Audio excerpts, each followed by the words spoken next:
నిధివన్ ప్రేక్షకులకు స్వాగతం. గత అధ్యాయంలో అఘాసురుని వధ, బ్రహ్మ మోహన లీల ద్వారా శ్రీకృష్ణుడు కేవలం గోపబాలులలోని బాలుడు మాత్రమే కాదని సృష్టికర్త బ్రహ్మదేవుడే పరబ్రహ్మంగా అంగీకరించిన దివ్య ఘట్టాన్ని చూశాము.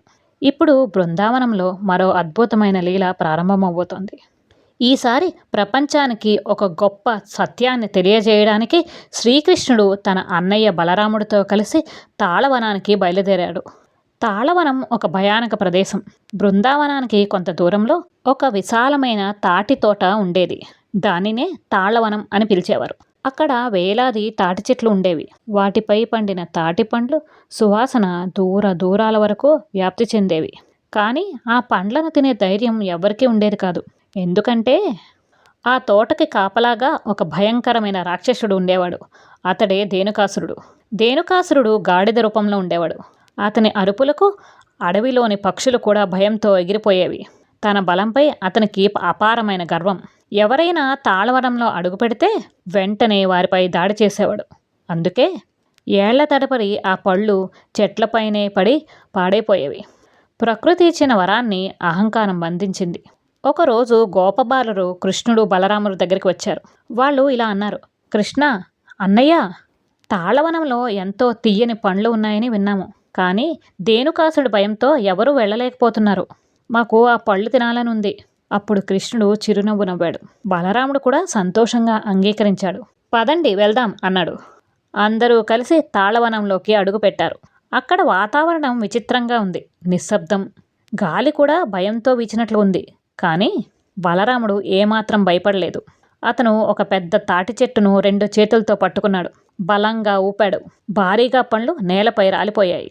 ఆ శబ్దం అడవంతా మారుమోగిపోయింది. ఆ శబ్దం విన్న ధేనుకాసురుడు కోపంతో పరుగెత్తుకుంటూ వచ్చాడు. అతని కళ్ళల్లో నిప్పులు, ముక్కులో నుంచి వేడి శ్వాస. భూమిని కంపించే వేగంతో నేరుగా బలరాముడిపై దాడి చేశాడు. తన వెనక కాళ్లతో బలరాముని గట్టిగా తన్నడానికి ప్రయత్నం చేశాడు. కానీ బలరాముడు సాధారణ మనిషి కాదు. ఆయనే ఆదిశేషుని అవతారం. ధేనుకాసురుడు దాడి చేసిన క్షణంలో బలరాముడు అతని 2 వెనుక కాళ్లను గట్టిగా పట్టుకున్నాడు. గిరగిరా తిప్పాడు. ఆకాశంలో చక్రంలా తిప్పి ఒక పెద్ద తాటి చెట్టుపై విసిరేశాడు. భారీ శబ్దంతో చెట్టు విరిగిపోయింది. ఆ చెట్టు మరో చెట్టుపై పడింది. అలా వరుసగా అనేక చెట్లు నేలకూలిపోయాయి. ధేనుకాసురుడు అక్కడికక్కడే ప్రాణాలు విడిచాడు. ధేనుకాసురుడు మరణించగానే అతని అనుచరులైన అనేక గాడిద రాక్షసులు కోపంతో దాడి చేశారు.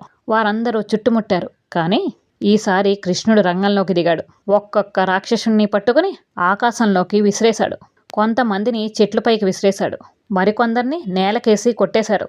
కొద్ది క్షణాలలోనే తాళవనం రాక్షసుల నుంచి విముక్తి పొందింది. ప్రకృతికి విముక్తి. ఆ రోజు ఎన్నో ఏళ్లగా బంధించబడిన తాళవనం మళ్లీ ప్రాణం పోసుకుంది. పక్షులు తిరిగి వచ్చేశాయి. జంతువులన్నీ ఆనందంగా తిరగడం ప్రారంభించాయి. గాలి మధురమైన పరిమళాన్ని మోసుకొచ్చింది. గోపబాలురంతా తాటి పండ్లను తిని ఆనందించారు. దేవతలు ఆకాశం నుంచి పుష్పవర్షం కురిపించారు. గోకులంలో ఆనందం. సాయంత్రం కృష్ణుడు బలరాముడు గోకులానికి తిరిగి వచ్చేశారు.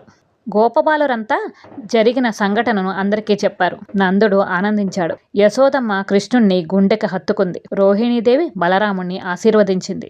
గోకులమంతా సంబరాలతో మునిగిపోయింది. ఈ లీలలోని ఆధ్యాత్మిక రహస్యం ఏమిటంటే, ధేనుకాసురుడు అజ్ఞానం, మొండితనము, అహంకారానికి ప్రతీక. తను ఉపయోగించుకోడు, ఇతరులను కూడా ఉపయోగించుకోనివ్వడు. ఇటువంటి స్వభావమే ధేనుకాసుని తత్వం. బలరాముడు బలం, ధర్మం, గురుత్వానికి ప్రతీక. మనలోని అజ్ఞానాన్ని తొలగించే శక్తి గురుకృప. అందుకే ధేనుకాసురుడి వధ ప్రధానంగా బలరాముడు చేశాడు. దీనిలోని జీవిత సందేశం ఏమిటంటే, మన జీవితంలో కూడా ఎన్నో తాళవనాలుంటాయి. భయం వల్ల, అజ్ఞానం వల్ల, అహంకారం వల్ల మనకు దక్కాల్సిన ఆనందాన్ని కోల్పోతాం.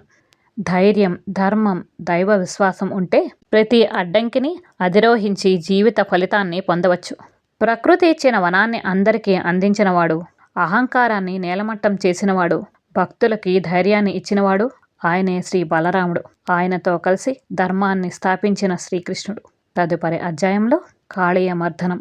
విషపూరితమైన యమునను పవిత్రం చేసి కాళీయ సర్పంపై నాట్యం చేసిన శ్రీకృష్ణ అద్భుత లీలను విశదంగా తెలుసుకుందాం.